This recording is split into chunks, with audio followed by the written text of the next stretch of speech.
I mean, your story, to be honest with you, is really, really not that bad. Yeah. Compared to some that I've heard, Yes. especially like when it comes with surgeries. Like as a little person, we go through a lot of surgeries. People don't realize that.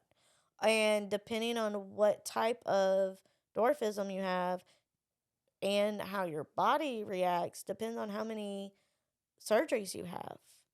I have had I think it's 4 or 5 surgeries from when I was a baby to now. And I actually am supposed to have back surgery at some point for a decompression.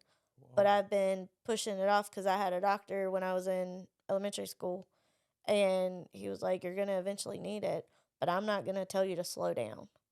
So when you want to slow down, you go get it." Okay. And so I've been pushing and pushing because I'm not ready to slow down. And I do come back very quickly from surgeries, but not everybody does that. That's true.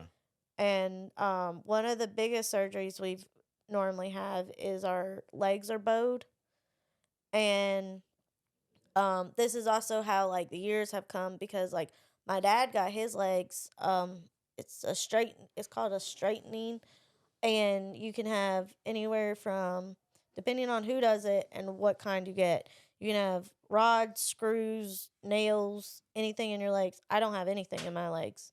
They had a pin in my leg that was like that long, and they pulled it out when I got my cast off.